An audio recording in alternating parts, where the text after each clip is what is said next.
8일 코로나 바이러스 감염증 19 국내 발생 현황을 말씀드리겠습니다. 총 누적 확진자 수는 1,384명입니다. 이 중에 해외 유입이 832명이고 내국인이 92.1%를 차지하고 있습니다.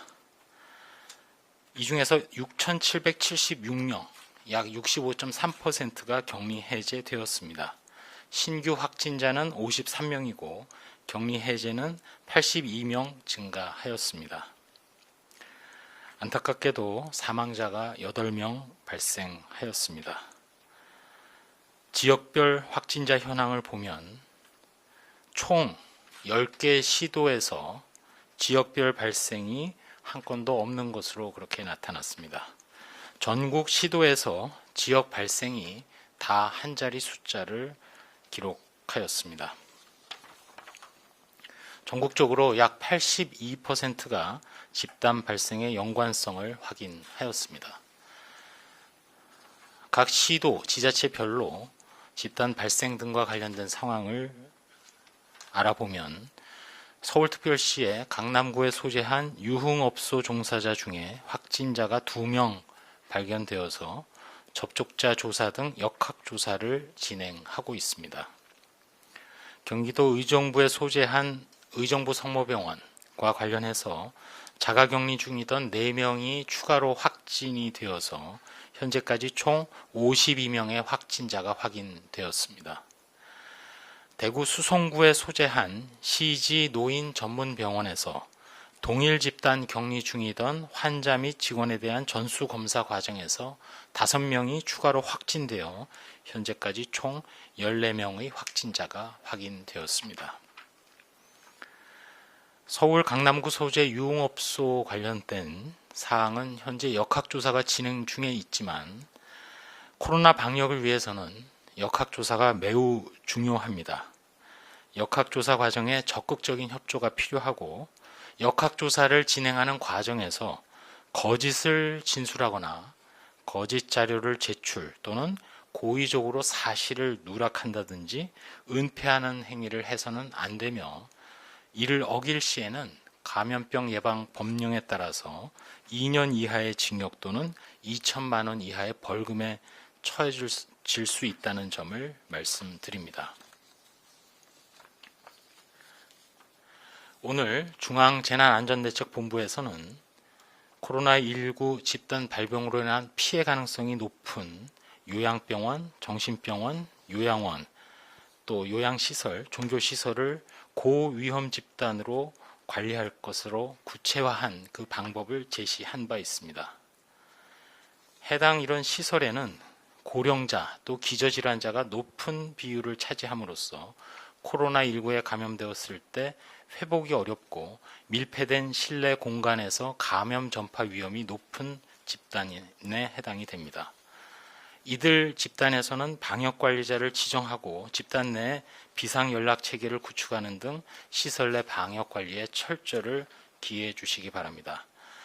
이때 지정된 방역관리자는 해당 집단의 성격에 따라서 종사자, 또 환자 내지는 수급자, 참여자 등의 체온을 측정하고 호흡기 증상이 있는지를 정기적으로 확인해야 합니다.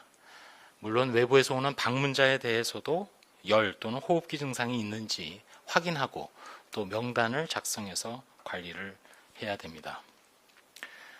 만약 이들 시설이나 기관에 해외여행을 다녀온 적이 있거나 확진자나 자가격리자의 가족인 종사자가 있다면 일정 기간 동안 업무에서 배제할 책임도 가지고 있습니다. 이러한 방역관리 강화 방안은 지침 등을 마련하고 오는 토요일 4월 11일부터 현장에서 본격적으로 적용됩니다. 정부는 지난 4월 1일부터 모든 해외 입국자에 대해서 2주간의 격리를 의무화한 바 있습니다. 자가격리 중에 자가격리 지침을 준수하여야 함을 다시 한번 강조 말씀을 드리고 4월 5일부터 강화된 감염병 예방법에 따라서 자가격리 위반 시 처벌 조항이 강화되어 1년 이하의 징역 또는 1,000만 원 이하의 벌금에 처해질 수 있다는 점도 다시 한번 강조드립니다. 오는 4월 19일까지 연장된 강화된 사회적 거리두기에 모든 국민 여러분들의 협력을 당부드립니다. 마지막으로 오늘 방역대책본부에서 연구개발 등과 관련해서도 한 말씀 드리겠습니다.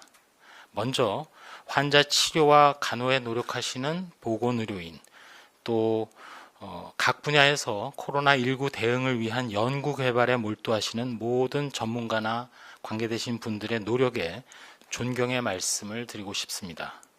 안타깝게도 아직까지 마땅한 코로나19에 대한 치료제 그리고 백신이 없다는 것이 우리 모두의 불안한 사항입니다. 하지만 보건의료 전문가들이 각종 임상시험과 적정 치료로 환자의 완치를 위해서 혼신의 노력을 다하고 있고 현재까지 6,700여 명의 격리 해제자가 지금 배출된 상황입니다. 어제도 말씀을 드렸습니다만 혈장 치료 또 기존의 항바이러스제를 코로나에 적용하는 약물 재창출, 기타 새로운 치료제 개발 또 백신 개발에 많은 연구자분들이 큰 활약을 하고 계십니다. 보건복지부를 중심으로 이 모든 노력에 대해서 적극 지원하고 신속한 협력 체계를 구축하였고 강화하겠습니다. 원칙적으로 저희 방역 당국에서는 임상 전문가인 의사분들 그리고 각 전문 학회, 중앙임상위원회 등의 판단 그리고 전문적인 식견을 전적으로 존중합니다. 저희 방역당국은 치료와 임상, 백신 치료제 개발 기반 마련에 필요한 각종 감시체계, 의료정보, 유전자 분석 정보 등을 공유하고 적극적으로 활용될 수 있도록 더 한층 노력하겠습니다. 코로나19 극복을 위해서는 중장기적으로 보건 분야의 연구 개발이 일관되게 그리고 전문적으로 필요한 분야에 적정한 연구비 투자 아래 이루어져야 합니다. 복지부 질병관리본부 국립보건연구원에서는 최선을 다해서 이러한 연구개발 분야에 대한 지원 그리고 선도에 노력을 다하겠다는 말씀으로 오늘 브리핑 말씀을 드립니다.